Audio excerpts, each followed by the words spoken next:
Bismillahirrahmanirrahim. Ada timur, ada selatan, ada barat, juga utara. Selamat datang saya ucapkan untuk teman-teman hadirin semua.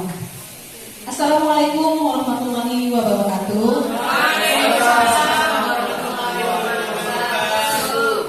Alhamdulillahirabbil alamin. Puji syukur kehadirat Allah Subhanahu wa taala, Tuhan yang Maha Esa.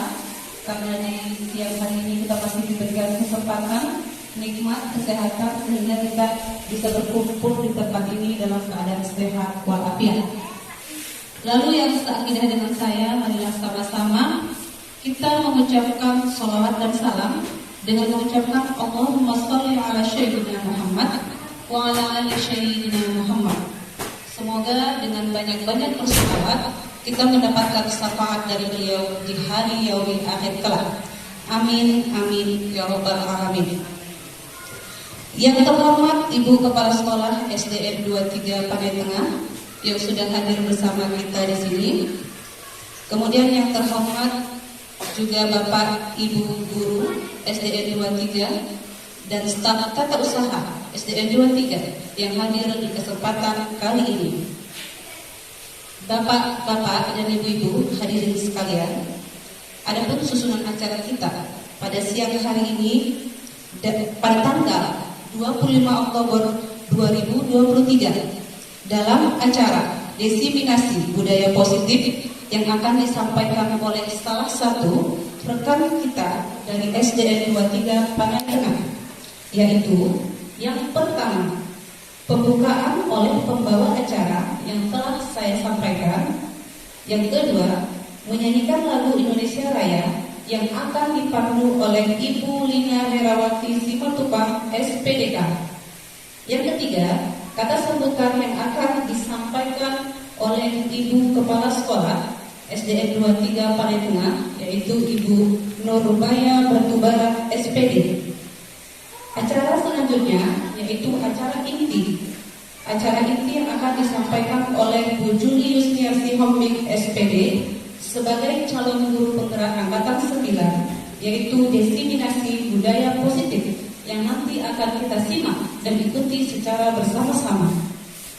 Dan yang kelima, doa yang akan dipimpin oleh Bapak Heri Arif Daulah SPD, dan terakhir penutup.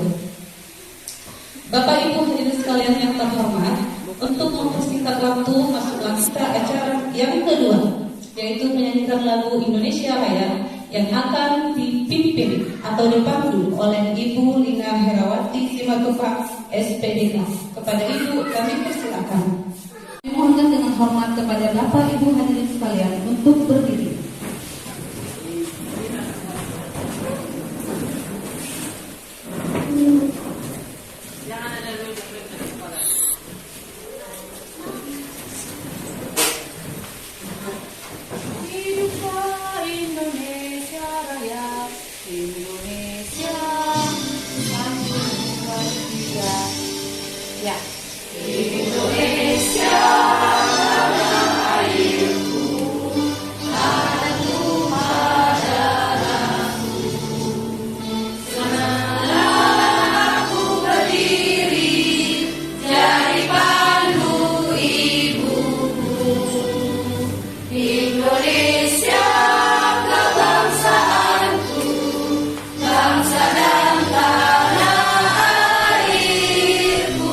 Marilah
Terima kasih kami ucapkan kepada Ibu Ina Herawati Simatupang SPDK yang telah memandu menyanyikan lagu Indonesia Raya bersama-sama. Selanjutnya, acara yang ketiga yaitu kata sambutan yang akan disampaikan oleh Ibu Kepala Sekolah SD Negeri 23 Pangetengah kepada Ibu Nurmaya Batubara SPD. Kami persilakan dengan segala hormat. Assalamualaikum warahmatullahi wabarakatuh. Selamat siang menjelang sore Bapak dan Ibu semuanya.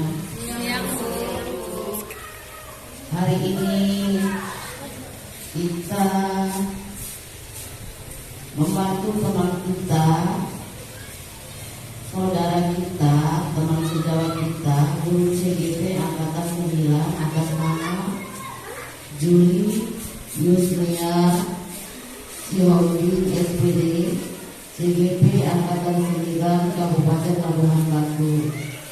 Puji dan syukur kita kehadirat Allah Subhanahu wa Ta'ala yang mana pada hari ini kita masih diberikannya nikmat kesehatan, nikmat kesempatan berkumpul di sekolah kita yang kita cintai ini. Yang seakidah dengan saya, salawat dan salam kita persembahkan kepada junjungan kita Nabi besar Muhammad Sallallahu Alaihi Wasallam yang telah mengeluarkan umatnya dari kegelapan ke alam yang terang benderang. Sejalan dengan rasa syukur tersebut, saya selaku Kepala Sekolah SDN 23 sangat bersyukur dan sangat merasa bangga. Dari SDN 23 kita ini ada 2 orang teman kita yang lulus angkatan CGP angkatan 9. Hari ini kita membantu beliau untuk membuat aksi nyata yang diperlukan dalam kegiatan calon guru penggerak. Dalam hal ini kita hari ini mengikuti aksi nyata beliau dengan judul diseminasi budaya positif.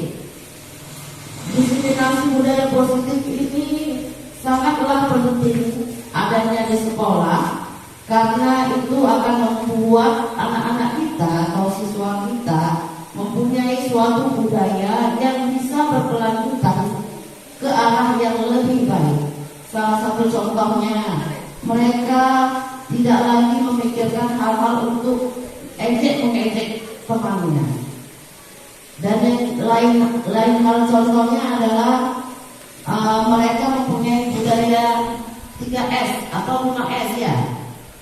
Senyum, sapa, salam, salim, dan selanjutnya. Itu adalah suatu budaya-budaya yang mau kita terbitkan atau kembangkan di sekolah kita ini. Dan harapan saya selaku kepala sekolah, saya berharap yang banyak dan sangat mendukung kegiatan ini. Semoga guru-guru kita, terutama bagi yang dalam pelaksanaan CGP ini, dapat mengimplementasikannya atau mempraktekkannya setiap hari di sekolah kita. Dan mudah-mudahan ini dapat berkembang, dapat juga dimodifikasi atau diperbanyak lagi apa-apa yang mau kita kembangkan budaya positif di sekolah kita. Itulah harapan saya kepada Ibu Julius Lia. Semoga dimensi diseminasi budaya positif ini semakin berkembang lagi di sekolah kita. Harapan, doa, semangat, dukungan saya berikan kepada Ibu Julius Lia. Semoga kiranya kegiatan ini mempunyai makna, mempunyai manfaat untuk sekolah. Demikianlah kata-kata dari saya.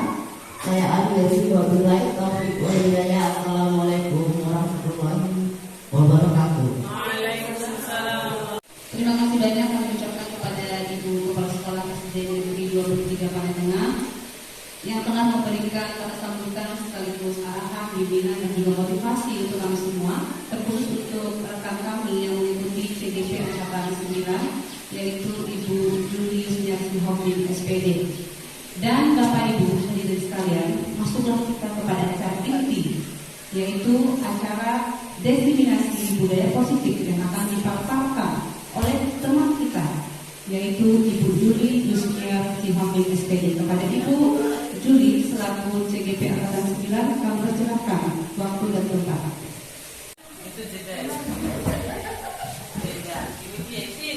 Selamat siang untuk kita semuanya, Bapak dan Ibu. Siang, Bu.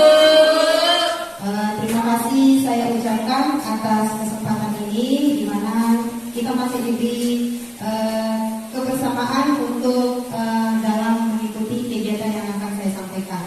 Yang pertama sekali kita ucapkan puji dan syukur kita kehadiran Tuhan Yang Maha Esa, di mana pada saat ini kita masih diberi nafas kehidupan serta kesehatan untuk dapat berkumpul di tempat kita ini, yaitu di SDN 23 Panen Tengah.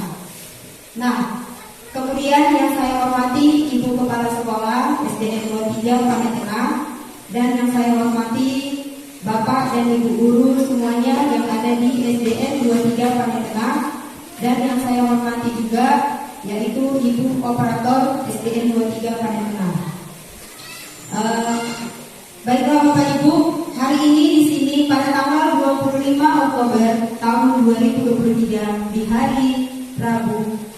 Saat ini saya berdiri di sini bukan karena saya hebat, bukan Bapak Ibu, tapi di sini juga saya sama-sama masih ingin belajar.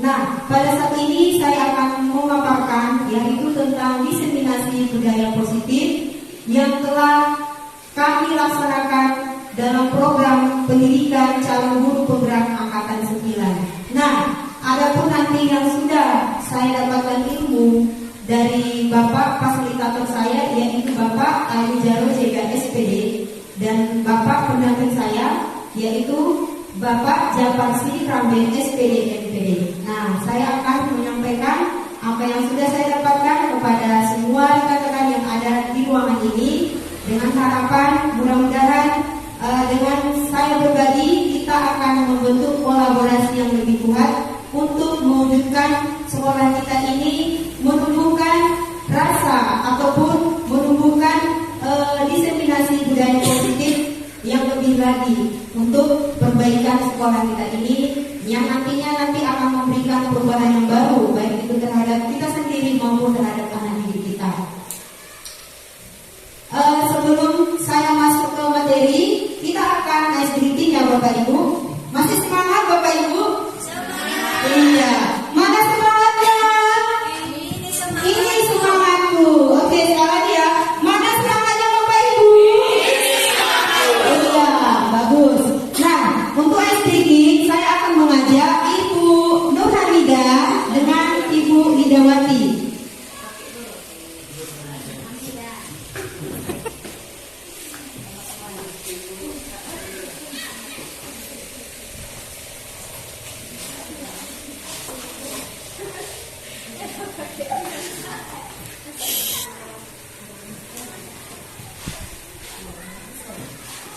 Baiklah Bapak Ibu semuanya yang berdiri. Ya, kita sama-sama menyanyikan ya Bapak Ibu semuanya, ambil pasangannya.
sebelum kita masuk ke pemahaman tentang apa itu diseminasi budaya positif dan materi-materi apa saja nanti yang ada di dalamnya. Nah, kita melihat di sini ada pertanyaan pemantik. Bapak Ibu di sini hanya menjawab setuju atau tidak setuju. Nah, kita lihat untuk pertanyaan yang pertama. Hukuman dapat mendisiplinkan anak. Bagaimana Bapak dan Ibu? Setuju. Nah, setuju? Ada yang bisa memberikan pendapat? Kenapa setuju? Iya, oke. Iya Bu Juli, saya setuju dengan pernyataan yang nomor 1, hukuman dapat mendisiplinkan anak. Kenapa? Karena saya rasa hukuman ini perlu diberikan. Hanya saja nanti guru harus memilih hukuman seperti apa yang diberikan kepada anak. Jika tidak ada hukuman, saya rasa disiplin tetap bisa dijalankan. Tapi alangkah lebih baiknya jika ada hukuman, karena punishment reward juga tidak diberikan kepada anak, maka ini juga berdampingan. Terima kasih dulu. Oke, terima kasih Bu Adija. Ayo kita kasih tepuk tangan untuk Bu Adija. Nah, selanjutnya untuk pertanyaan yang kedua, pemberian hukuman dengan hal positif seperti membaca atau membersihkan halaman sekolah dapat meningkatkan disiplin anak. Setuju atau tidak setuju, Bapak Ibu? Oke. Nah, yang setuju siapa yang bisa memberikan pendapatnya? Ada? Ya, Bu Nova, ayo Bu, silakan. Baiklah, tadi pemberian hukuman dengan hal positif seperti membaca atau membersihkan halaman sekolah dapat meningkatkan disiplin anak. Ya, dengan memberikan hukuman yang positif, maka kedisiplinan anak juga akan meningkat. Dengan cara mungkin sebagian anak dengan membersihkan halaman sekolah. Daripada aku bersihkan halaman sekolah, berarti ikuti peraturan kan? Jadi disiplinnya makin meningkat. Dan kalaupun dia tidak ada juga yang melanggar peraturan itu, berarti hukumannya bisa membaca. Berarti menambah lagi literasi anak-anak kita, menambah ilmu dengan membaca. Jadi pemberian hukuman dengan hal yang positif meningkatkan disiplin anak, saya setuju. Ya, tadi jawaban dari Ibu Nova itu sangat bagus ya. Nah, di mana pemberian hukuman ini dengan hal positif, berarti pemberian hukuman ini tidak dengan secara fisik ya kan. Dengan membaca ini dapat menumbuhkan pengetahuan yang baru kepada anak, ataupun bagi anak didik kita yang kurang lancar membaca kan, menjadi bertambah pemahaman kelancaran dia dalam membaca. Nah, dalam membersihkan halaman sekolah juga ini memberikan kenyamanan. Nah, inilah yang akan dapat meningkatkan disiplin kepada anak didik kita. Nah, lalu untuk pertanyaan pemantik yang ketiga, membuat penghargaan dapat meningkatkan motivasi belajar anak. Setuju atau tidak setuju, Bapak Ibu? Setuju. Oke, ada yang bisa memberikan alasan untuk pertanyaan yang ketiga? Oke, kepada Ibu Rina.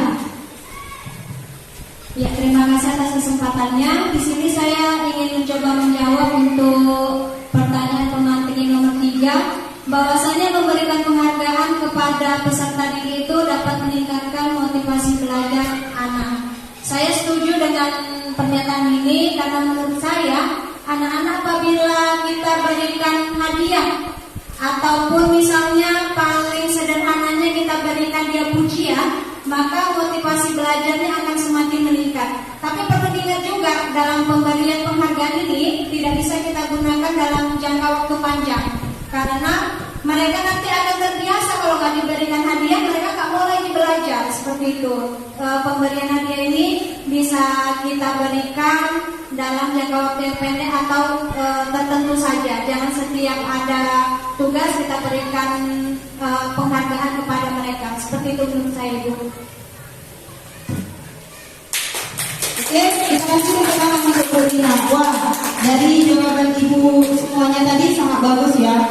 Memberi penghargaan dapat meningkatkan motivasi belajar anak. Namun di sini yang perlu kita tekankan untuk pertanyaan pemantik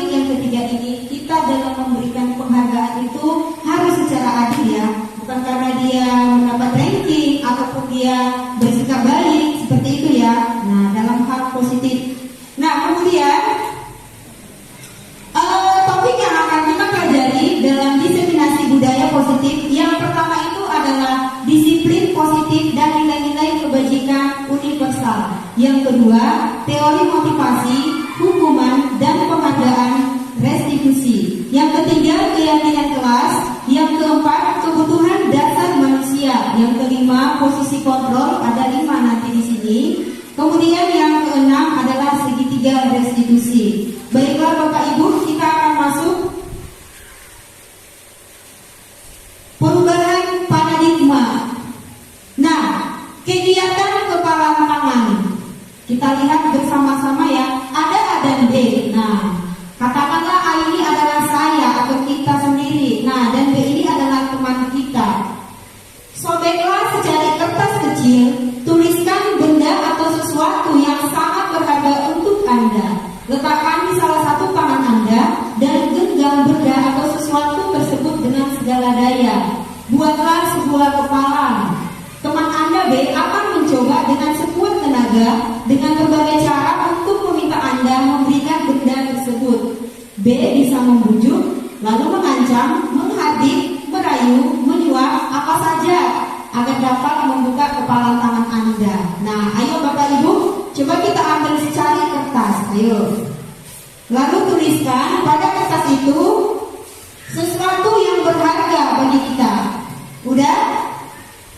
Nah, saya akan mengajak kepada Fitriani. Fitriani, sudah digenggam yang ditulis tadi?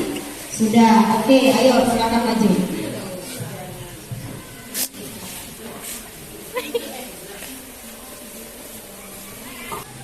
Fitri, tadi kamu sudah menuliskan di kertas kecil tadi kan? Nah, sekarang sudah berada di genggaman tanganmu.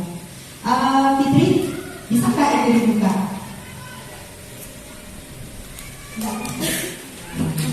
Fitri, kalau kamu membukanya itu nanti saya kasih hadiah dong, mau nggak? Kalau begitu gimana?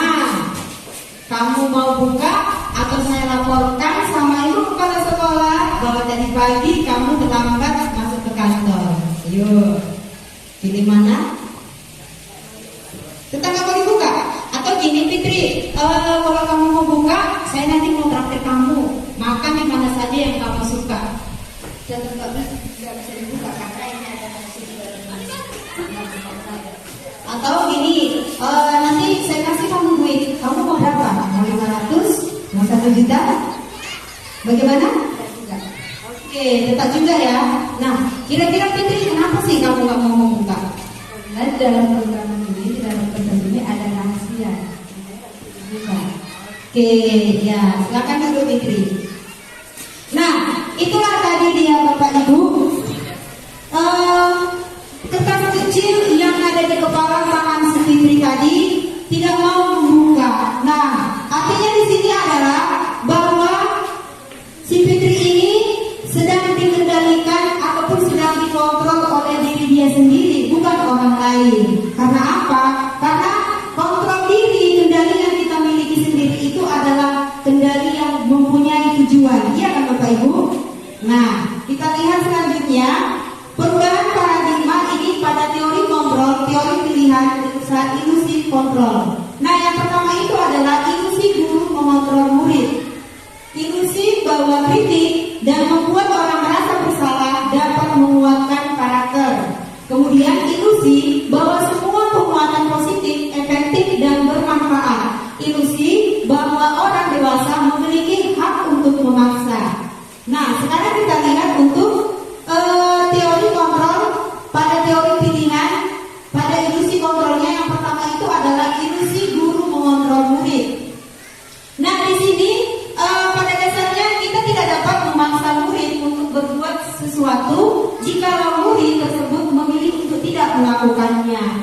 Nah, walaupun tampaknya guru sedang mengontrol perilaku murid. Kenapa ini? Karena murid sedang mengizinkan dirinya dikontrol. Nah, saat itu bentuk kontrol menjadi kebutuhan dasar yang dipilih oleh murid tersebut. Nah, biasanya kita kan Bapak Ibu selalu memberikan kendali kepada anak kita supaya anak kita itu dapat ataupun mau mengerjakan tugas-tugas. Nah, disinilah dia ilusi mengontrol terhadap murid tadi.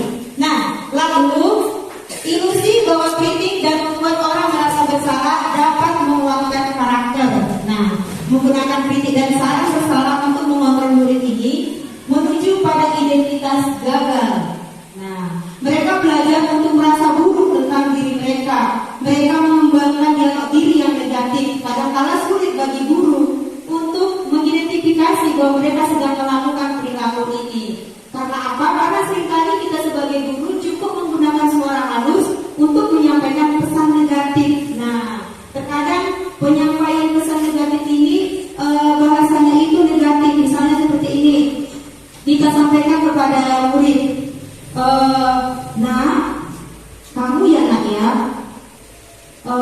kamu memang tidak mau belajar ya, malas kamu. Tapi penekanan suara kita itu halus, tidak dengan secara kasar. Itu maksudnya di sini.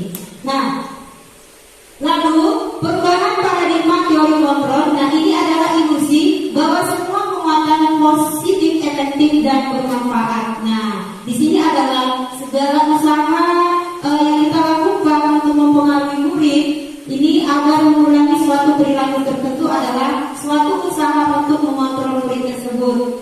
Nah, di sini dalam jangka waktu tertentu kemungkinan murid akan menyadarinya dan mencoba untuk menolak rujukan kita, atau bisa jadi murid tersebut menjadi tergantung pada pendapat sang guru untuk berusaha. Nah, disinilah murid memiliki ketergantungan kepada kita sebagai guru.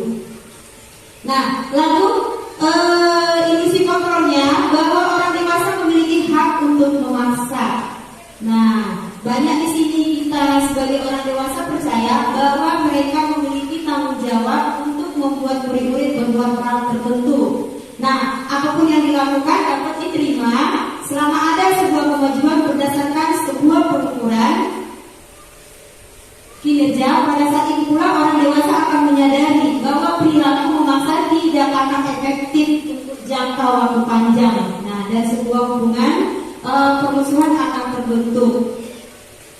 Nah, kita akan masuk pada perubahan paradigma. Di sini stimulus respon teori kontrol. Nah, kita lihat siapa sesungguhnya yang memiliki kontrol. Nah, di sini stimulus responnya di sebelah kiri. Kemudian yang di sebelah kanan ini adalah teori kontrol atau pilihan. Kita lihat untuk stimulus responnya.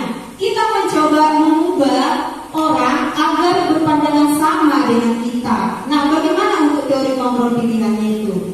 Kita berusaha memahami pandangan orang lain tentang dunia.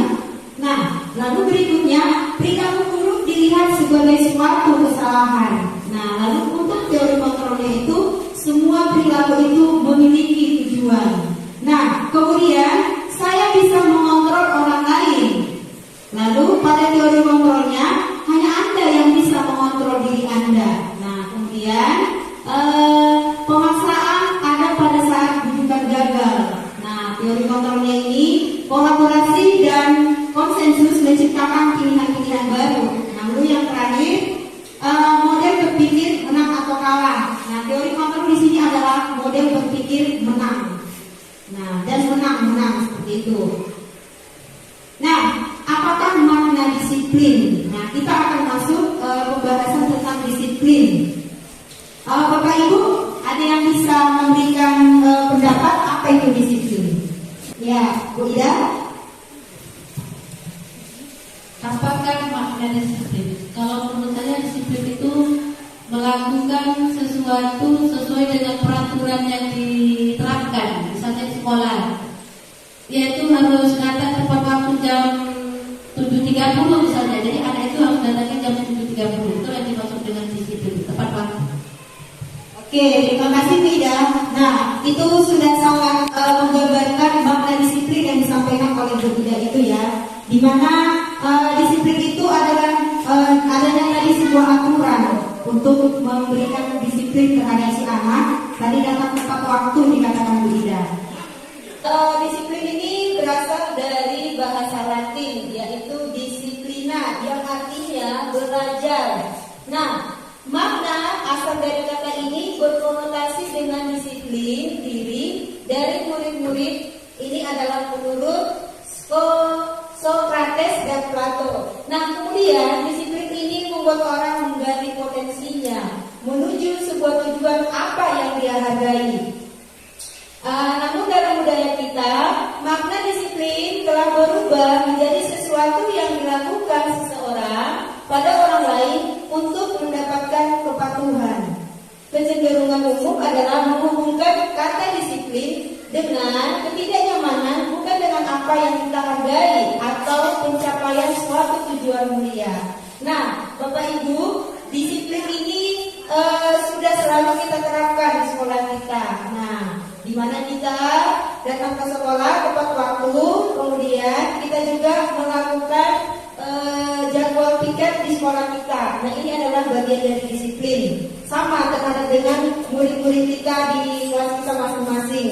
Kita sudah membuat peraturan ataupun yang harus dilakukan oleh anak didik kita. Misalnya datang tepat waktu ke kelas, kemudian melaksanakan setiap kewajiban-kewajiban yang harus dilakukan di kelas itu untuk menciptakan kenyamanan dan juga keharmonisan.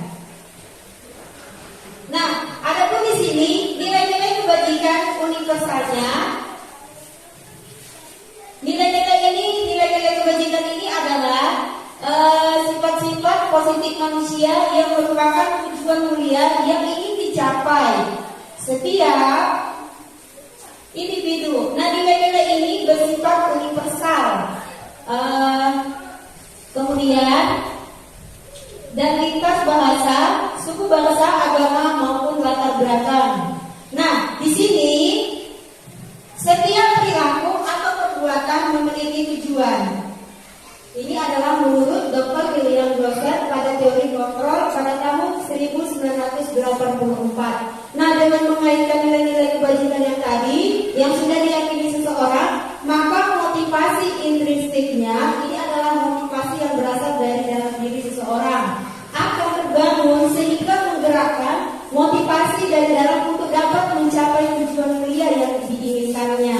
Nah, kemudian nilai-nilai kebajikan yang ingin dicapai oleh setiap anak di Indonesia, baik itu anak didik kita juga, nah dikenallah dia dengan profil pelajar Pancasila. Nah, di sini ada 6 dimensi. Yang pertama itu adalah beriman, bertakwa kepada Tuhan Yang Maha Esa dan berakhlak mulia. Lalu yang kedua itu adalah mandiri. Yang ketiga, bernalar kritis. Yang keempat, berkebinekaan global. Kemudian bergotong royong dan kreatif. Jadi Bapak Ibu, yang tadi, yang nilai-nilai kebajikan ini yang ingin dicapai pada anak ini sudah kita terapkan ya di kelas kita. Sudah. Nah, selanjutnya teori motivasi, hukuman dan penghargaan restitusi. Nah, apa saja sih itu? Kita akan lihat sama-sama. Nah, teori perilaku atau teori motivasi perilaku pada manusia. Nah, di sini adalah motivasi eksternal. Nah, yaitu motivasi yang berada dari luar, dari yang tadi kan dari dalam diri seseorang. Nah, sekarang ini dari luarnya.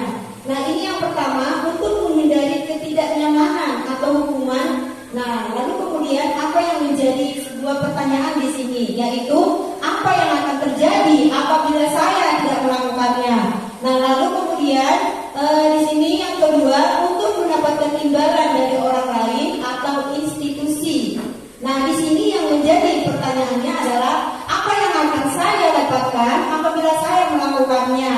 Nah, kemudian yang ketiga adalah motivasi internal. Di sini tujuan disiplinnya bersifat positif. Bagaimana untuk menghargai diri sendiri. Nah, yang dapat kita berikan di sini sebuah pertanyaan, yaitu saya akan menjadi orang seperti apa bila dapat melakukannya.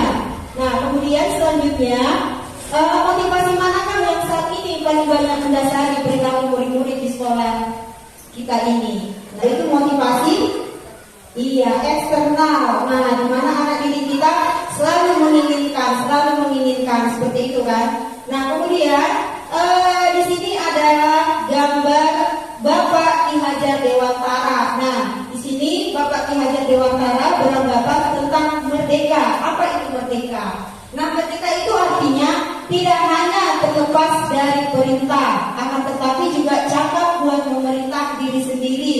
Nah, maksudnya di sini adalah kita ini ataupun anak didik kita ini adalah anak-anak yang memiliki tujuan. Nah, di mana anak-anak kita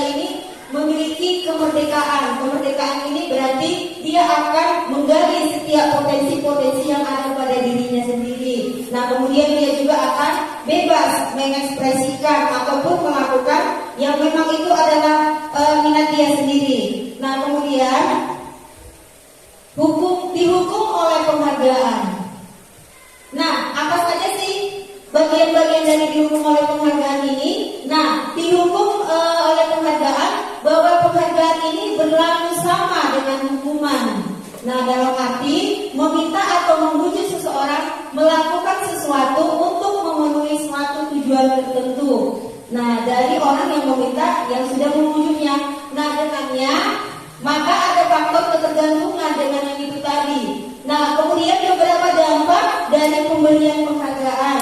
Yang pertama itu adalah pengaruh jangka pendek dan jangka panjang. Kemudian yang kedua, penghargaan penghukum. Kemudian penghargaan mengurangi ketepatan, penghargaan tidak efektif, kemudian penghargaan merusak hubungan.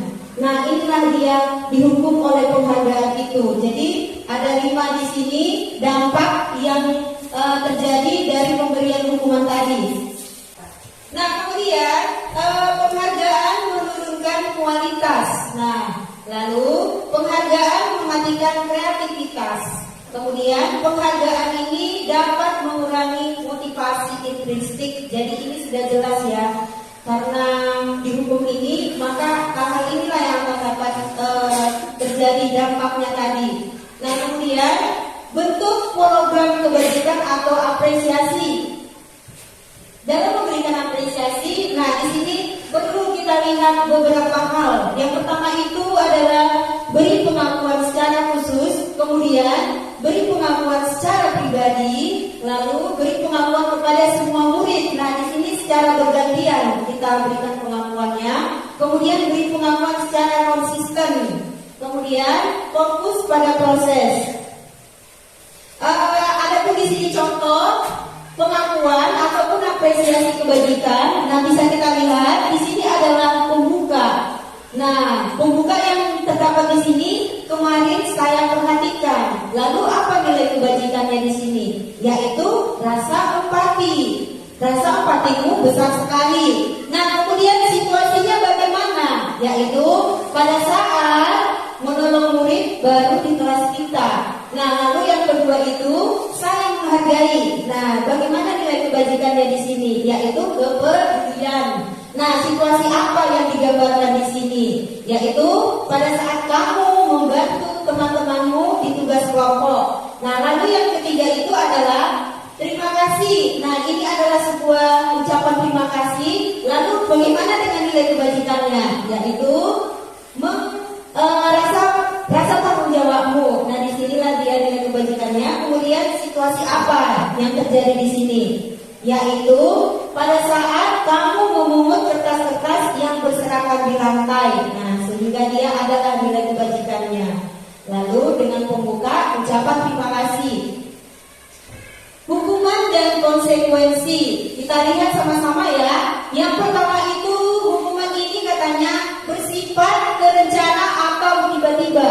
Nah, hukuman ini bersifat satu arah dari pihak guru yang memberikan, dan murid hanya menerima suatu hukuman tanpa melalui suatu kesepakatan atau pengarahan dari pihak guru baik sebelum atau sesudahnya. Nah, kemudian yang kedua itu adalah tentang konsekuensi. Nah, konsekuensi ini sudah terencana atau sudah disepakati. Nah, sudah dibahas dan disetujui oleh murid dan guru. Nah, kita akan melihat tentang hukuman dan konsekuensi. Hukuman dan konsekuensi ini berbeda kan Bapak Ibu? Iya. Nah, kira-kira kalau kita berikan hukuman terhadap murid ataupun konsekuensi, kira-kira dampak yang terjadi itu memiliki perbedaan ataukah sama?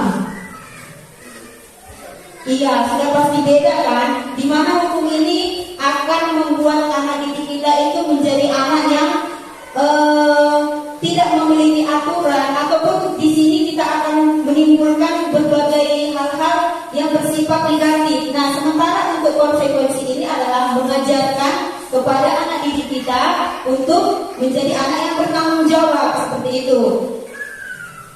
Nah, di sini dia kita lihat sama-sama bagaimana dengan tindakan guru. Yang pertama itu adalah mencatat 100 kali di dalam buku kalimat. Saya tidak akan terlambat lagi. Nah, kemudian karena terlambat ke sekolah. Nah, yang nomor 1 ini kira-kira hukuman atau konsekuensi? Nah, kita simpan jawabannya ya, hukuman. Oke. Nah, sekarang yang kedua, ya lari mengelilingi lapangan basket 2 kali karena terlambat hadir di sekolah. Ini hukuman atau konsekuensi? Ya, oke. Ini hukuman. Kita kunci jawabannya. Lalu yang ketiga, murid diminta untuk push up 15 kali karena tidak menggunakan masker ke sekolah. Ini hukuman atau konsekuensi? Iya, hukuman, kita kunci. Nah, yang terakhir yang ketujuh, lari mengelilingi lapangan basket 2 kali karena terlambat 10 menit untuk pelajaran PJOK. Nah, ini hukuman atau konsekuensi? Oke, hukuman. Nah, sekarang kita lihat. Nah, yang pertama itu adalah hukuman. Nah, tidak mungkinlah kita sebagai guru, kita suruh anak didik kita itu untuk mencatat 100 kali di dalam buku kalimat. Saya tidak akan terlambat lagi karena terlambat ke sekolah. Nah, saya rasa ini sebuah hukuman ya Bapak Ibu. Lalu kemudian yang kedua, mengelilingi lapangan basket 2 kali. Nah, ini bersifat hukuman. Tidak memberikan didikan yang bagus untuk anak kita kalau kita harus menyuruh dia mengelilingi lapangan basket. Nah, lalu yang ketiga itu melakukan push up 15 kali. Iya, tidak mungkin kan anak didik kita suruh push up hanya karena dia tidak menggunakan masker. Padahal tidak seharusnya datang ke sekolah menggunakan masker. Nah, lalu kemudian menggantikan kertas teman yang dicoret-coret. Nah, ini sudah jelas konsekuensi. Kita lihat hukuman apa saja yang termasuk dari bagian dari hukuman itu, yaitu sesuatu yang menyakitkan apabila itu harus terjadi. Nah, kemudian bagaimana dengan konsekuensinya? Sesuatu harus terjadi. Nah, kemudian membuat anak sakit fisik maupun hasil untuk jangka waktu lama. Nah, inilah yang menimbulkan trauma bagi anak kita karena kita memberikan hukuman yang bersifat fisik, menyakiti fisiknya. Lalu untuk konsekuensi yang bisa dilakukan apa? Yaitu membuat anak merasa tidak nyaman dalam jangka waktu pendek. Nah, kemudian anak membenci kedisiplinan. Nah, untuk konsekuensinya anak menghargai disiplin. Nah, kita akan masuk ke bagian restitusi. Apa itu restitusi? Nah, restitusi itu adalah suatu proses menciptakan kondisi bagi murid untuk memperbaiki kesalahan mereka sehingga mereka bisa kembali pada pokok mereka dengan karakter yang lebih kuat. Nah, restitusi ini juga katanya adalah suatu proses kolaboratif yang mengajarkan murid untuk mencari solusi atas masalah yang terjadi pada mereka. Dan juga di sini akan membantu murid berpikir tentang orang seperti apa yang mereka inginkan. Nah, di sini adalah tujuan mulianya dan bagaimana harus memperlakukan orang lain. Di sini ciri-ciri pada restitusi. Kita lihat sama-sama. Yang pertama itu bukan untuk menebus kesalahan, namun untuk belajar dari kesalahan. Nah, kemudian yang kedua ini adalah memperbaiki hubungan. Yang ketiga, tawaran bukan paksaan. Yang keempat, restitusi menuntun untuk melihat ke dalam diri kita. Kemudian, restitusi ini mencari kebutuhan dasar yang mendasari tindakan. Yang keenam, restitusi diri adalah cara yang paling baik. Kemudian yang ketujuh, restitusi fokus pada karakter, bukan tindakan. Yang kedelapan, restitusi ini fokus pada solusi. Dan yang terakhir adalah restitusi mengembalikan murid yang berbuat salah pada kelompoknya. Nah, keyakinan kelas. Mengapa tidak peraturan saja? Mengapa harus keyakinan kelas? Nah, seperti itu dia kan. Karena Bapak Ibu, kita membuat peraturan-peraturan. Kalau peraturan-peraturan yang kita buat itu kan tidak harus ada murid ya kan Bapak Ibu. Peraturan itu bisa saja kita sendiri yang membuat atau kita sama-sama yang membuat. Nah, di sini yang akan kita bahas itu adalah mengapa tidak peraturan saja, mengapa harus keyakinan kelas. Kita lihat, yaitu mengapa kita memiliki peraturan harus menggunakan helm jika menggunakan menggunakan kendaraan roda 2. Nah, kemudian mengapa kita memiliki peraturan 3M, menggunakan masker, mencuci tangan, dan menjaga jarak 1,5 meter. Kemudian mengapa kita memiliki peraturan harus datang tepat waktu pada saat mengikuti pelatihan. Nah, untuk mendukung motivasi intrinstiknya, kita akan kembali ke nilai-nilai keyakinan. Nah, kita menggerakkan seseorang dibandingkan mengikuti serangkaian ataupun peraturan-peraturan. Di sini kita lihat budaya positif, kemudian lingkungan positif, keyakinan kelas, dan peraturan kelas. Nah, yang pertama itu adalah peraturan kelas. Biasanya kita hanya membuat sebuah peraturan kan. Nah, lalu kita akan membuat keyakinan kelas yang akan menjadi kesepakatan kita di kelas kita sendiri. Kemudian dari keyakinan kelas itulah nanti akan mewujudkan lingkungan positif. Lingkungan positif ini adalah kenyamanan, ketentraman bagi kita semuanya. Lalu itulah yang menjadi budaya positifnya, Bapak Ibu. Nah, kemudian di sini sudah saya berikan contoh penerapan membuat keyakinan kelas. Nah, terhadap anak didik. Kita lihat sama-sama bagaimana cara penerapannya.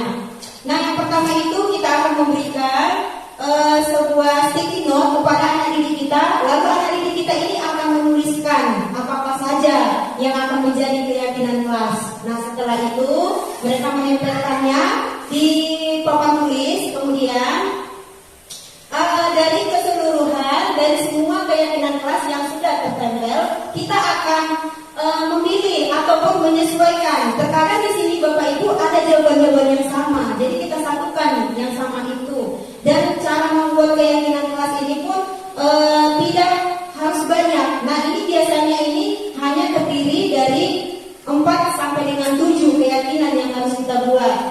Nah, kemudian ini adalah penerapannya di kelas. Lalu anak-anak setelah mereka sudah selesai dan sudah membuat keyakinan itu lalu menyepakatinya, maka mereka menempelkannya di dalam karton. Nah, kita lihat untuk pertanyaan dari tentang keyakinan. Peraturan. Nah, di sini adalah peraturan. Selalu kembalikan buku ke tempatnya. Nah, bagaimana keyakinan kelasnya? Nilai-nilai kebajikan apa yang bisa kita buat di sini, Bapak Ibu? Selalu kembalikan buku ke tempatnya. Oke, tanggung jawab. Nah, kemudian dilarang mengganggu orang lain. Apa yang bisa kita buat untuk keyakinan kelas dari nilai-nilai kebajikan tadi? Oke, saling menjaga. Nanti kita lihat ya. Kemudian hadir di sekolah 15 menit sebelum pembelajaran dimulai. Nah, apa keyakinan kelasnya di sini yang akan kita buat? Oke, disiplin ya. Jadi Bapak Ibu, nanti kalau kita membuat keyakinan kelas kita, dari keyakinan itu kita jadikanlah dia sebuah nilai-nilai kebajikan tadi. Nah, misalnya dari di sini kan, kembalikan buku pada tempatnya. Nah, kita buat keyakinan di sini adalah bertanggung jawab. Kemudian kebutuhan dasar pada manusia. Nah, apa saja sih kebutuhan dasar pada manusia itu? Nah, yang pertama di sini kita lihat seluruh tindakan manusia ini memiliki tujuan tertentu. Semua yang kita lakukan ini adalah usaha kita yang terbaik, di mana kita akan mendapatkan apa yang kita inginkan. Kemudian ketika kita mendapatkan apa yang kita inginkan, sebetulnya saat itu Bapak Ibu kita sudah memenuhi satu ataupun kelebihan ataupun lebih dari kebutuhan dasar itu tadi.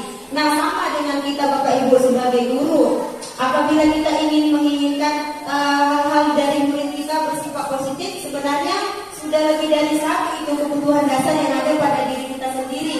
Kita lihat ya, apa saja itu, yaitu kasih sayang ataupun rasa diterima. Nah, kemudian kesenangan, kebebasan, bertahan hidup, dan penguasaan.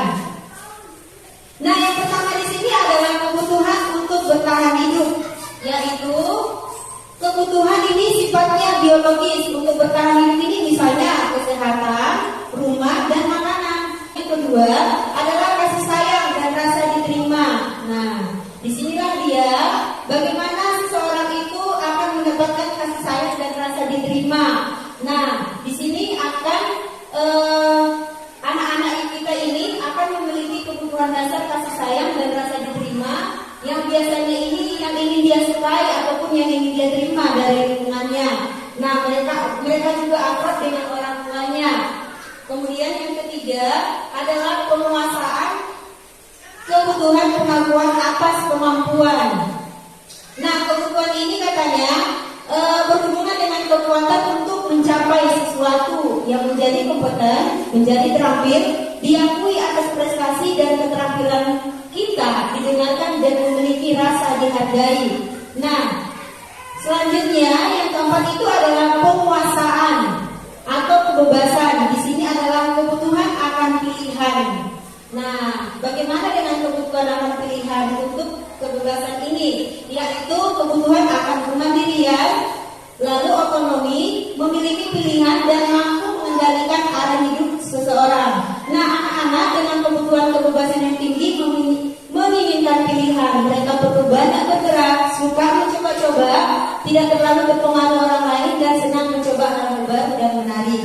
Nah, selanjutnya yang kelima itu adalah kesenangan. Nah, kebutuhan untuk merasa senang, yaitu kebutuhan untuk mencari kesenangan terhadap teman dan tertawa ataupun bermain. Nah, bayangkan hidup tanpa kenikmatan apapun, betapa menyedihkan.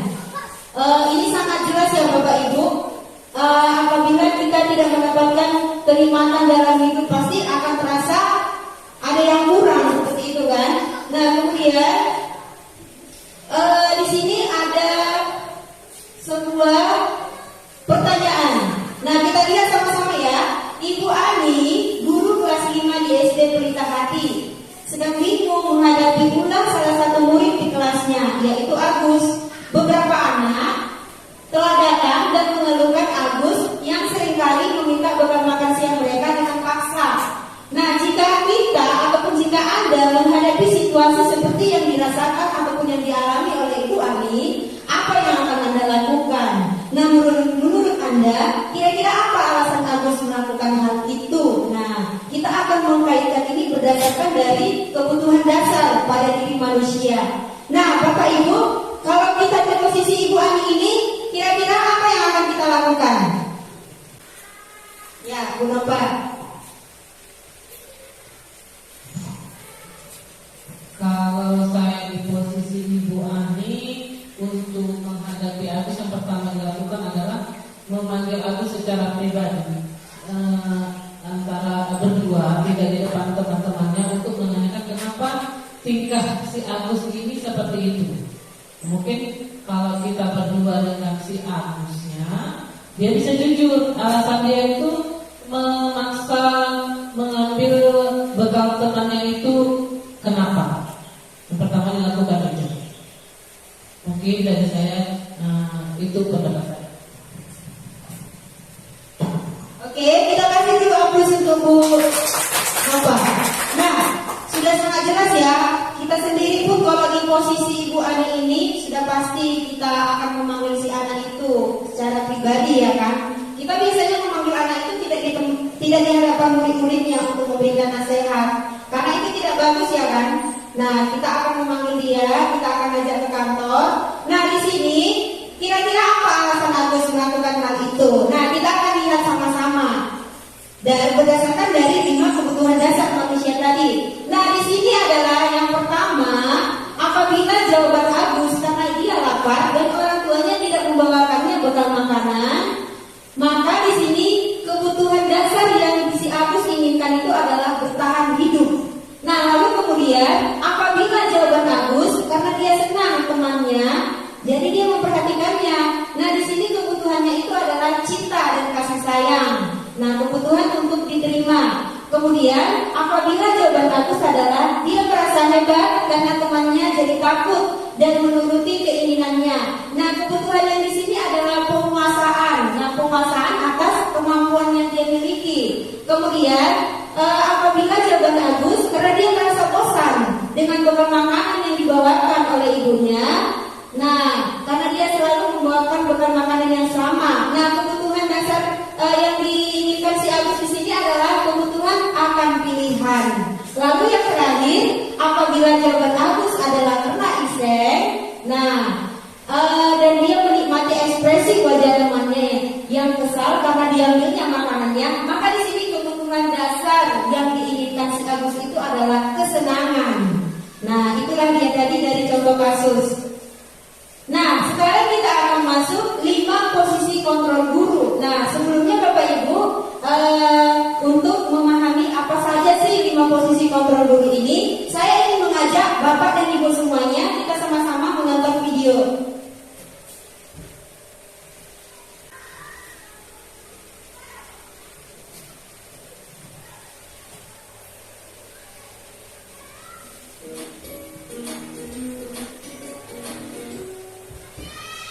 Salam bahagia Ibu dan Bapak Guru hebat. Dalam penerapan disiplin positif restitusi, salah satu program yang dikembangkan adalah 5 posisi kontrol. 5 posisi kontrol dalam restitusi adalah proses perjalanan seorang pendidik agar dapat mengenali dirinya.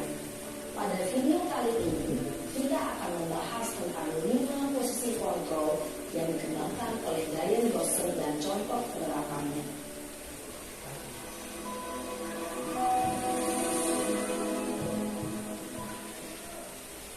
5 posisi kontrol itu adalah 1.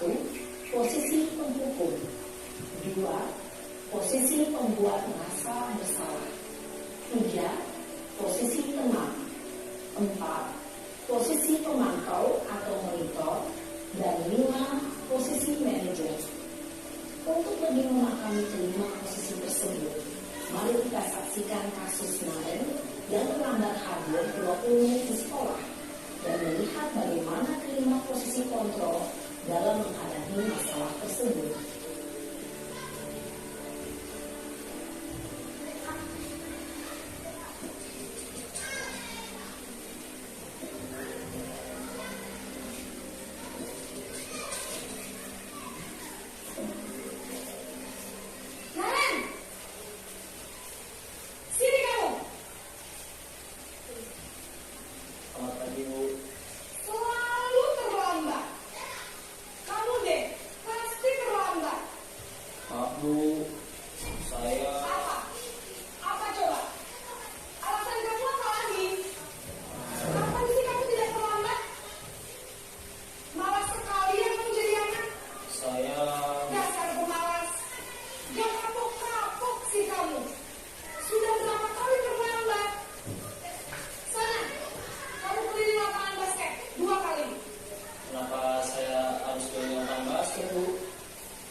Posisi penghukum biasanya berbicara dengan nada tinggi, menghardik, menunjuk-nunjuk, menyakiti, dan menyindir.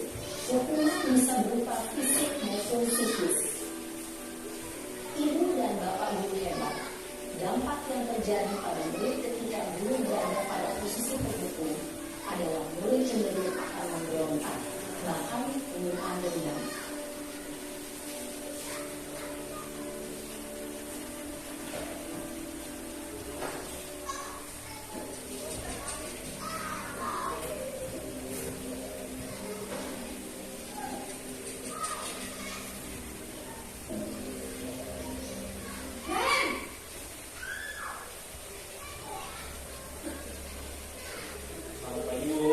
Maren, kamu kenapa terlambat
pembuat rasa bersalah berbicara dengan nada tenang, cenderung lembut, namun kata-kata yang diutarakan membuat murid merasa menjadi orang yang gagal, memandang buruk dirinya sendiri, merasa tidak berharga, dan tidak sanggup membahagiakan orang lain.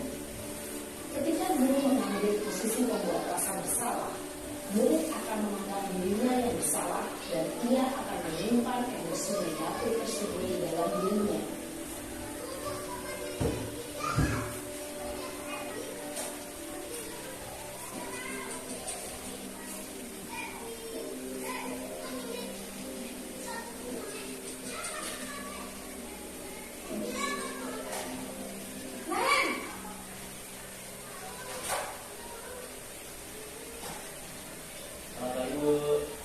Wah, sudah jam berapa ini, Nak? Terlambat lagi ya, sayang. Iya, Bu. Habis ibu saya lupa bangunkan saya, Bu. Kamu malah menyalahkan ibu kamu. Kamu bukannya anak yang larinya paling kencang. Kok terlambat sih? Iya, Bu. Saya memang terlalu bangun tadi. Jadi, biar saya lari kencang, tetap tidak senja, Bu. Ya sudah sana. Nanti lain kali larinya lebih kencang lagi ya. Biar gak terlambat lagi. Bikin senang ibu. Demi ibu. Bisa kan? Bisa lah, Bu. Ya sudah sana masuk kelas. Ibu beresin urusan absen kamu. Kamu ini ada saja. Dalam posisi teman, guru berbicara dengan nada suara ramah, akrab, cenderung bersandar gurau untuk menjaga suasana tetap santai. Murid akan merasa senang, aman, dan akrab dengan guru. Identitas yang tercipta adalah identitas sukses atau berhasil. Namun, perlu diingat, karena ini masih golongan eksternal, maka ada faktor ketergantungan dari murid kepada orang tertentu. Di sini, guru absennya, sehingga di lain waktu, murid bisa berperilaku baik, namun hanya kepada orang-orang tertentu saja.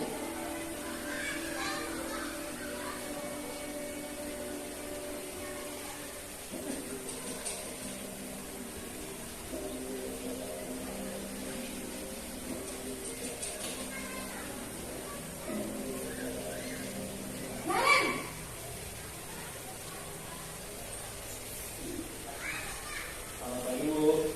Naren, apa peraturan sekolah kita tentang jam berapa kita harus masuk sekolah, Nak? Kita harus di sekolah jam 7, Bu. Iya betul, sekarang sudah jam 7.20. Naren sudah tahu konsekuensinya jika terlambat hadir. Paham, Bu. Saya harus tinggal kelas pas jam istirahat selama 20 menit.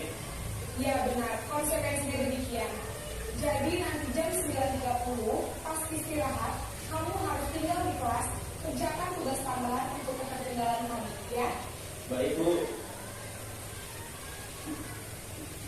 Posisi pemantau mengandalkan penghitungan atau data untuk mengontrol murid. Guru mengarahkan murid berdasarkan peraturan dan konsekuensi. Seorang pemantau menunjukkan bahasa tubuh dan ekspresi wajah yang datar dan cenderung formal.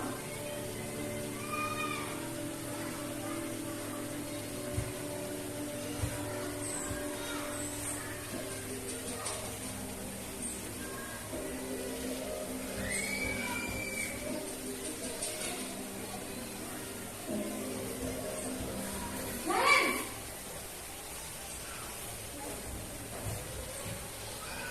Selamat pagi, Bu. Selamat pagi, Naren. Maaf, Bu. Saya terlambat. Iya, sekolah masuknya jam 7, sekarang sudah jam 7.20. Jadi sekarang bagaimana ini, Naren? Maaf, Bu. Saya lupa setel alarm saya semalam. Baiklah, menurut kamu, keyakinan sekolah yang mana yang perlu kamu tingkatkan? Menghargai diri sendiri dan orang lain mungkin, ya, Bu. Setuju. Jadi, apakah Naren meyakini prinsip saling menghormati tersebut? Iya, Bu. Saya meyakininya. Apakah Naren bersedia memperbaiki masalah keterlambatan ini? Bersedia, Bu. Bagaimana kamu akan memperbaiki masalah keterlambatan ini?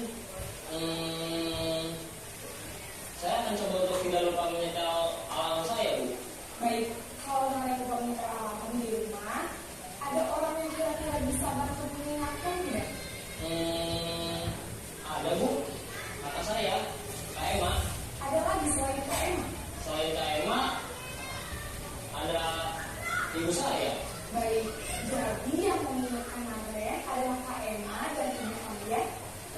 Kira-kira akan mulai saat kapan Andre? Setelah pulang sekolah akan segera saya lakukan. Baik, jadi Naren akan setel alarm untuk bangun besok pagi dan akan diingatkan oleh kakak dan ibu dan Naren ya. Ada lagi yang perlu dilakukan Naren agar tidak terlambat bangun lagi? Tidak ada, Bu. Baik Naren, terima kasih udah sama kamu. Sekarang kamu boleh kembali ke kelas untuk belajar. Baik, Bu. Terima kasih. Posisi manajer adalah posisi kontrol yang disarankan untuk membimbing murid memiliki sikap disiplin yang positif, yaitu murid yang mandiri, bertanggung jawab, dan dapat memecahkan masalah. Tujuan dari posisi ini adalah agar murid dapat merefleksi atas tindakannya. Guru akan dengan tulus memberikan pertanyaan-pertanyaan bermakna, sehingga membuat murid dapat belajar dari kesalahannya dan mencari sebuah solusi untuk menyelesaikannya. Ibu dan Bapak Guru hebat, setelah mengamati adegan kelima posisi kontrol tadi, kira-kira posisi mana yang paling ideal? Posisi mana yang dapat menunjang motivasi intrinsik murid? Ya, tentu posisi manajer. Posisi ini memang posisi ideal yang ingin dituju setiap pendidik. Pada posisi inilah, guru dapat menerapkan disiplin positif yang berpihak pada murid, yang memerdekakan murid. Perjalanan seorang pendidik tentunya tidak mudah untuk sampai pada posisi seorang manajer. Namun, tujuan kita pasti, yaitu menciptakan murid-murid yang mandiri, merdeka, dan bertanggung jawab.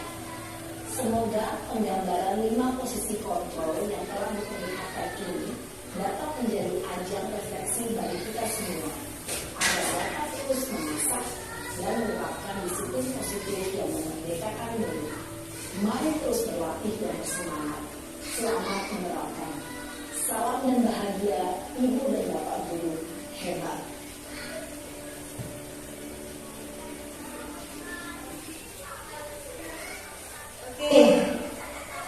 Bapak Ibu, tadi kita sudah sama-sama melihat tayangan dari video yang sudah diperagakan oleh seorang guru dan muridnya berdasarkan 5 posisi kontrol guru. Nah, jadi yang sekarang menjadi pertanyaan dalam diri kita sendiri, kira-kira dari kelima posisi kontrol yang paling sering kita lakukan yang mana itu Bapak Ibu? Yang paling sering kita lakukan ini adalah penghukum, ya kan? Nah, kita kerap kali memberikan hukuman kepada anak kita. Namun setelah melihat tayangan video tadi, kita jadi memahami bahwa yang menjadi seharusnya posisi kontrol kita sebagai seorang guru yaitu adalah manajer. Nah, 5 posisi kontrol pada guru. Di sini sudah jelas ya, identitas gagal, identitas berhasil, kemudian identitas berhasil atau sukses ini pada kontrol diri di dalam diri anak didik kita. Nah, kemudian penghargaannya, penghukum, pembuat rasa bersalah, kemudian teman, pemantau dan manajer. Nah, tadi kita sudah lihat semuanya. Bagaimana seorang penghukum dan juga pembuat merasa bersalah, kemudian sebagai teman, lalu pemantau dan manajer. Nah, di sini ada beberapa pernyataan. Nah, yaitu saya kecewa dengan kamu. Nah, siapa yang mengatakannya ini? Adalah pembuat orang merasa bersalah. Nah, kemudian kamu tidak pernah benar melakukannya. Nah, siapa yang menyatakan di sini adalah seorang penghukum. Nah, kemudian ayolah lakukan demi ibu atau bapak. Di sini posisi kontrolnya adalah sebagai teman. Nah, kemudian apakah kamu mau mendapatkan stiker bintang hari ini? Nah, di sini posisi kontrolnya sebagai pemantau. Lalu, bagaimana kamu bisa menyelesaikan masalah ini? Nah, posisi kontrol yang dimiliki di sini adalah seorang manajer. Nah, yang terakhir, kamu selalu yang paling terakhir. Nah, di sini adalah posisi kontrol seorang penghukum. Kemudian segitiga restitusi ini ada 3 tahapan, Bapak Ibu. Nah, yang pertama itu adalah membatasi kebutuhan. Nah, lalu yang ketiga ini adalah menanyakan keyakinan. Nah, jadi dari segitiga restitusi ini yang akan kita terapkan itu adalah posisi kontrol, yaitu sebagai manajer. Nah, ini adalah bagian dari disiplin positif yang dapat kita terapkan kepada anak didik kita. Nah, kemudian di sini ada beberapa pertanyaan dari segitiga restitusi yang dapat kita sampaikan kepada murid-murid kita. Misalnya, kamu tentu punya alasan mengapa kamu melakukan itu. Nah, kemudian adakah cara yang lebih efektif untuk mendapatkan apa yang menjadi kebutuhanmu?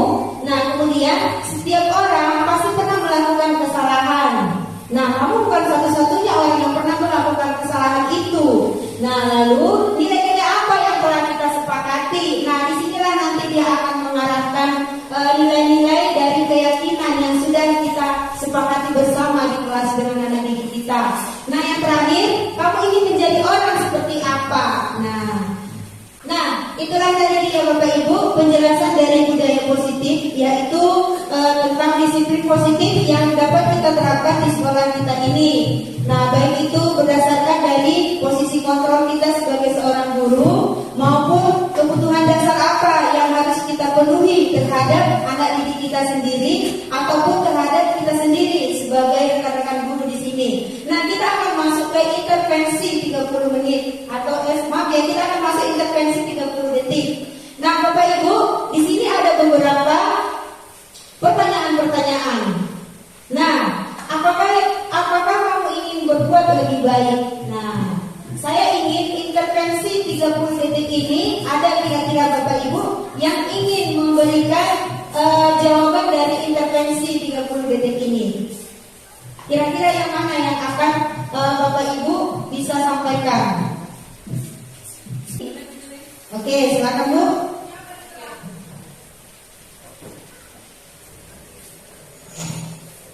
Terima kasih Bu Julia atas kesempatannya. Yang pertama ini untuk intervensi 30 detik, teman-teman. Apakah kamu ingin berbuat lebih baik? Ya, menurut saya setiap orang pasti memiliki keinginan untuk menjadi lebih baik.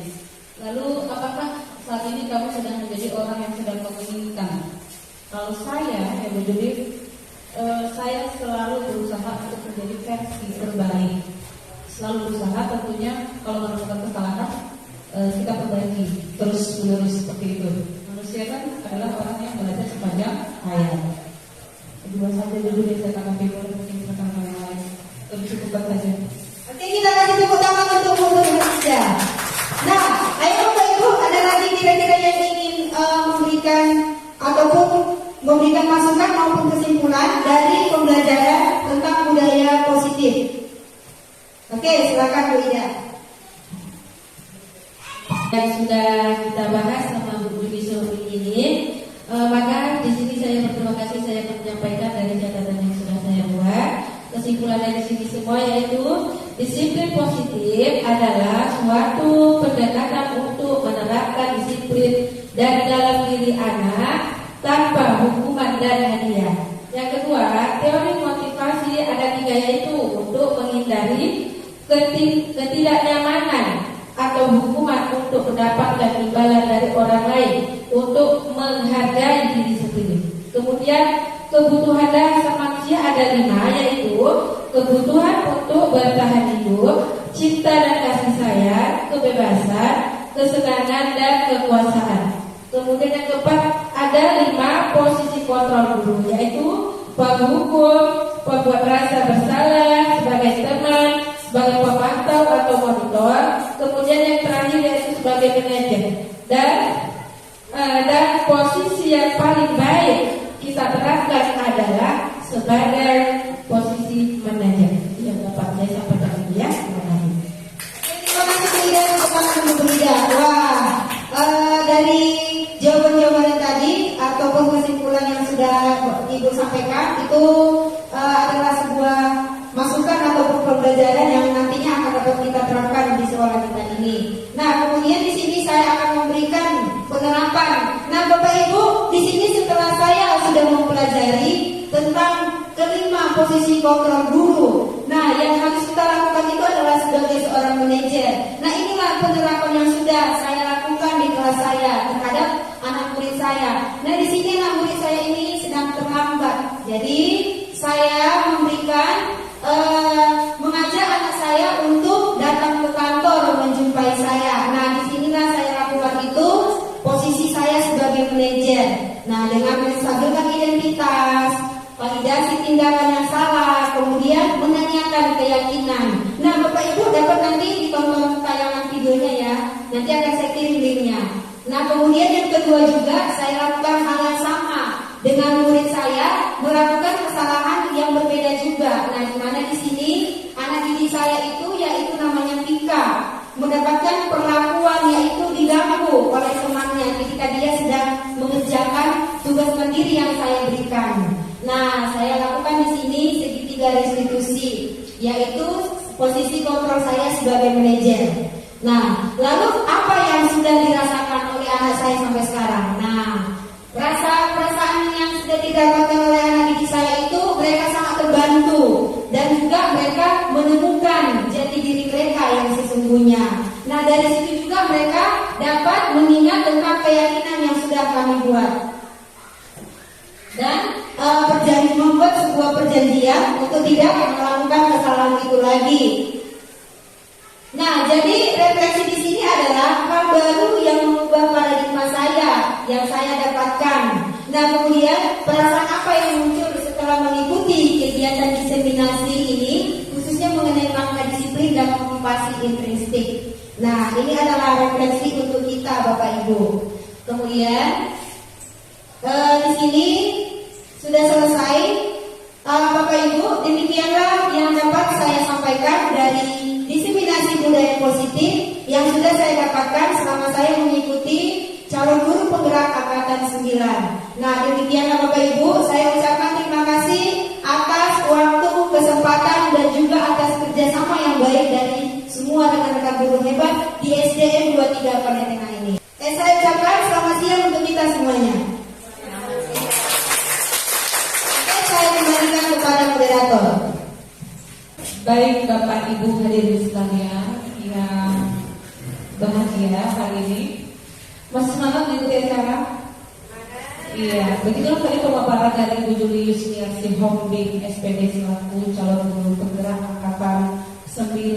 Semoga pemaparan beliau mengenai diseminasi budaya positif pada hari ini Rabu 25 Oktober 2023 bisa bermanfaat untuk kita semua dan kita terapkan di dalam kelas.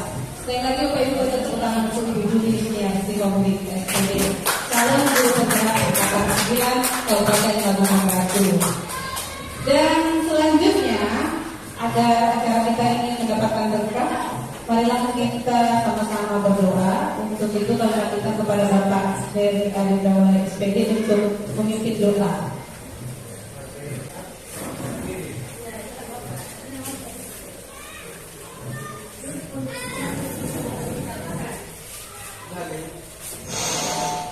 Alhamdulillahirabbil alamin wassalatu wassalamu ala asyrofil anbiya'i wal mursalin wa ala alihi washabbihi ajmain. Ya Allah, ya Tuhan kami, hari ini kami telah mengikuti acara yang telah dipaparkan oleh saudara kami atau rekan kami, yaitu Julius Niarsi Hombing. Berkahilah semua acara kami, Allah, karena itulah kami semua mendapatkan syafaat atau mendapatkan segala kelancaran acara ini, ya Allah. Ya Allah, ya Tuhan kami, hanya kepada-Mu kami meminta doa, ya Allah, yang mana Engkau telah melakukan seluruh acara ini tanpa kendala, ya Allah. Ya Allah, ya Tuhan kami berterima kasih kepada-Mu, ya Allah, karena rekan kami yang membuat acara ini, ya Allah, tiada kendala dan semua berjalan lancar, ya Allah.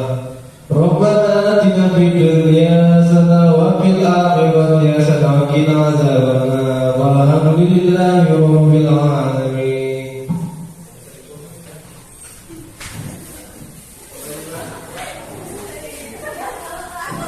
Bapak Ibu hadirin sekalian, demikianlah acara kita pada siang hari ini. Rangkaian demi rangkaian acara telah kita lalui bersama. Semoga semua yang kita dengarkan hari ini dapat kita terapkan kembali di satuan pendidikan kita ini, yaitu di SDN 23 Panai. Dan untuk mengakhiri acara ini, saya ingin menutupnya dengan pantun, karena tadi saya buka juga dengan pantun. Burung dara, burung cendrawasih, cari dulu di Papua. Cukup sekian dan terima kasih. Semoga bermanfaat untuk kita semua. Wassalamualaikum warahmatullahi wabarakatuh.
Ayo dituliskan.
Nah,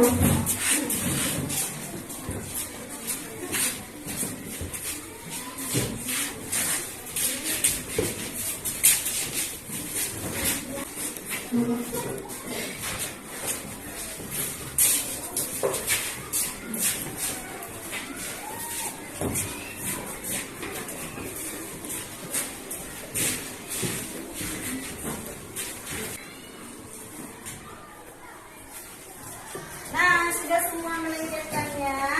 Jadi di sini ada sekitar 35 orang yang sudah melengkapkan keyakinan-keyakinan yang akan kita jadikan kesepakatan bersama di kelas ini. Nah, dari ke-35 ini akan kita pilih ya. Nah, di mana keyakinan kelas yang akan kita buat ini tidak terlalu banyak. Jadi siapa tahu nanti kan ada yang sama. Nah, jadi kita satukan yang sama. Nah, kemudian kita sepakati. Nah, biasanya ini keyakinan kelas ini hanya berkisar 5-7 saja. Iya karena. Nah, sekarang saya mau si Christian tolong bacakan ya, Nak.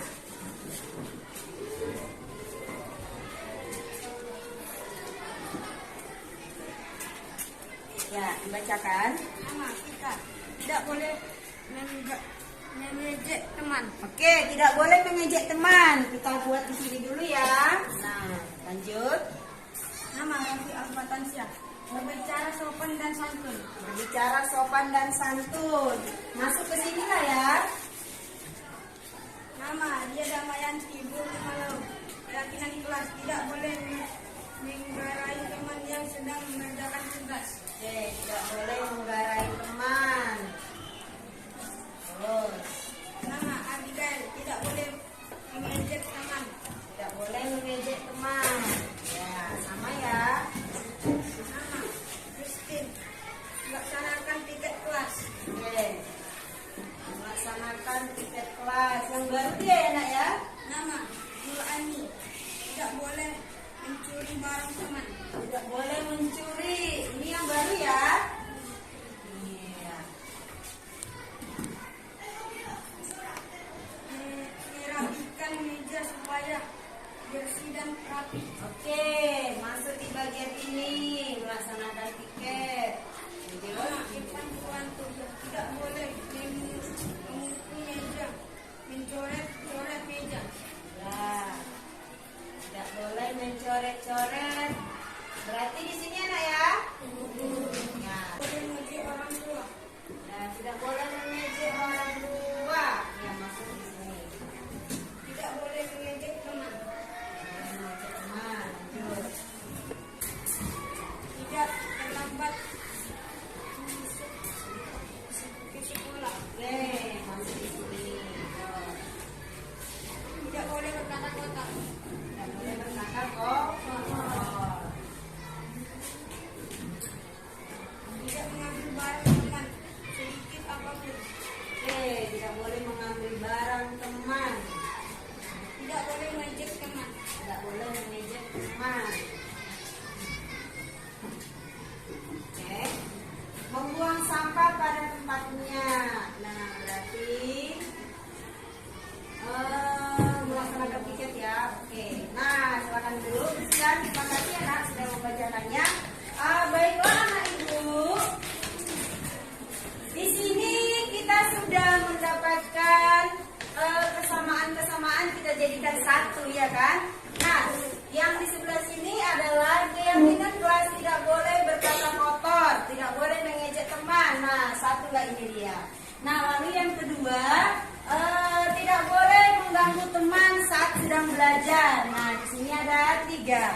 Nah, lalu yang ketiga yaitu keyakinan kelas untuk melaksanakan piket. Nah, di sini juga ada 4 orang, ada 5 orang. Nah, yang keempat ini adalah tidak boleh mencuri barang teman. Nah, bisa ya? Bisa. Nah, di sini ada 5 orang.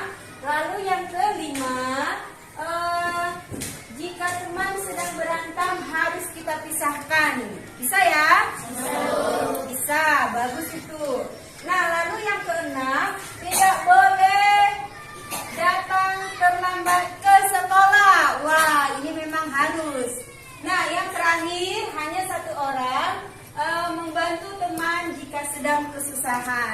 jadi ada berapa di sini? Ada 1, 2, 3, 4, 5, 6, 7. Nah, jadi ini akan kita buat menjadi keyakinan keras. Setuju anak ibu?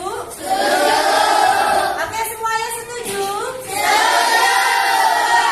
Nah, sekarang karena kamu sudah setuju, maka kita akan membuat keyakinan-keyakinan kita ini ke dalam nilai-nilai kebajikan.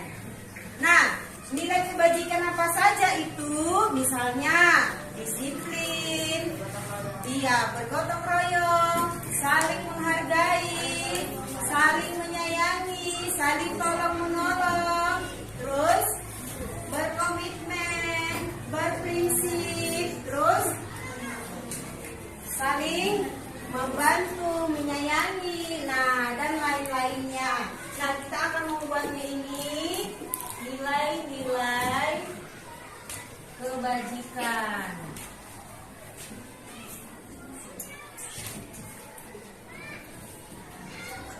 Oke. Kita lihat yang pertama. Nilai kebajikan apa yang bisa kita buat? Tidak boleh berkata kotor. Apa yang bisa kita buat? Iya, sopan santun. Sopan santun. Nah, lalu yang kedua, tidak boleh mengganggu teman saat belajar. Apa yang bisa kita buat? Saling menghargai. Ya, bagus. Saling menghargai.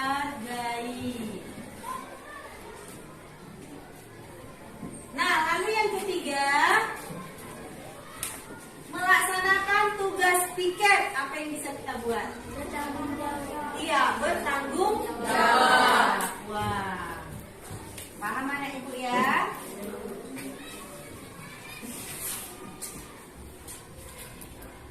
Nah, yang keempat, tidak boleh mencuri barang teman. Ya, apa di sini kita buat? Tidak boleh mencuri barang teman. Tidak boleh mengambil barang teman. Apa nilai kebajikannya? Saling menjaga. Saling menjaga. Terus yang kelima, membantu teman saat sedang terjatuh atau memisahkan teman ketika berutang. Apa yang bisa kita buat? Iya, saling membantu, saling tolong menolong.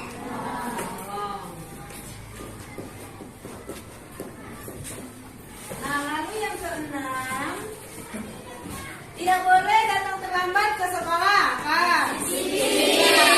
Disiplin. Nah, yang terakhir, membantu teman jika kesusahan. Saling menyayangi. Oh, berarti di sini harus kita buat saling menyayangi ya. Oh ya, bisa lah saling menyayangi, saling tolong menolong. Saling menyayangi. Oke, baiklah anak ibu, sudah kita dapatkan dari ketujuh keyakinan itu, kita jadikan menjadi nilai-nilai kebajikan. Apa saja dia? 1. Sopan santun. 2. Saling menghargai. 3. bertanggung jawab. 4. Saling menjaga. 5. Saling tolong menolong. 6. Disiplin. 7. Saling menyayangi. Ya.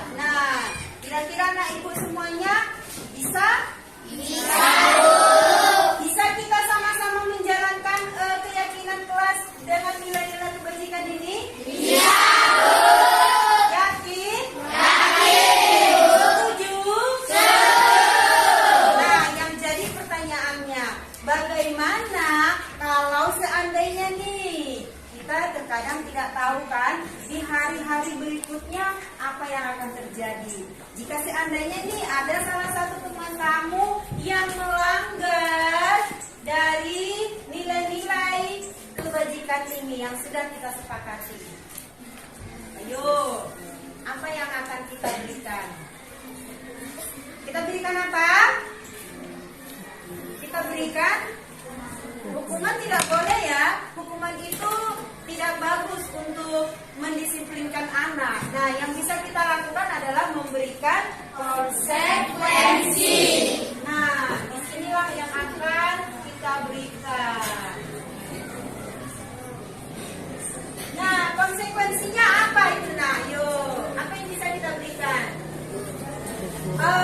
Sopan santun. Dia berbicara kotor. Apa yang bisa kita berikan konsekuensinya?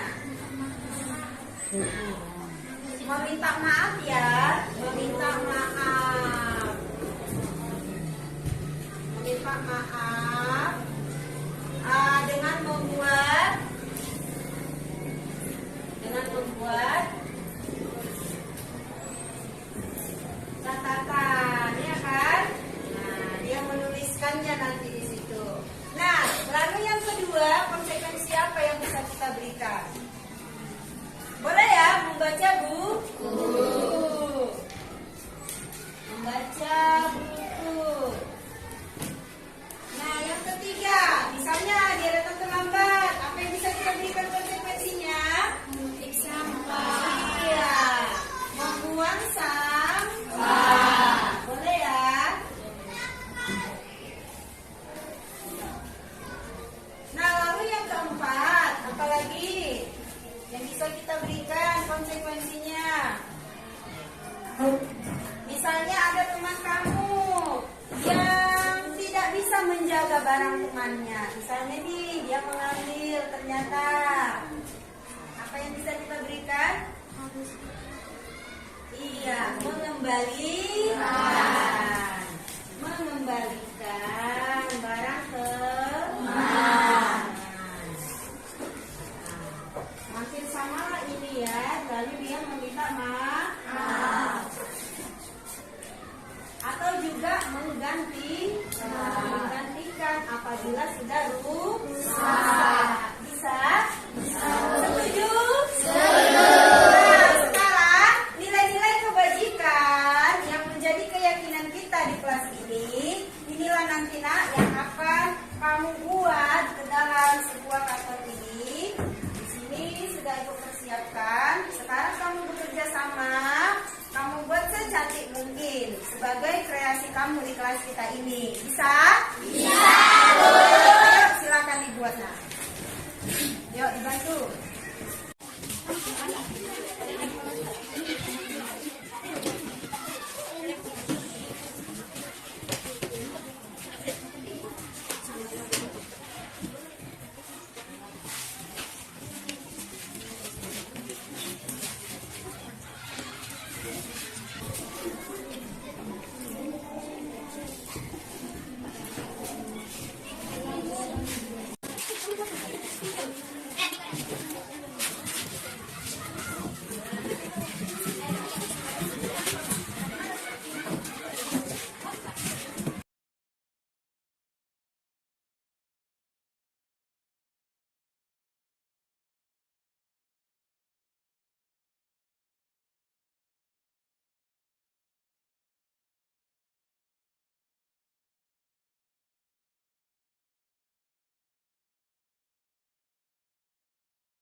Nah, baiklah anak ibu, sudah selesai hari ini kegiatan kalian membuat keyakinan kelas atau kesepakatan kelas dengan nilai-nilai dari kebajikan. Nah, sekarang saya mau Koirul sebagai ketua tanda tangan di sini. Ayo, Koirul. Tulis nama, tanda tangan ya.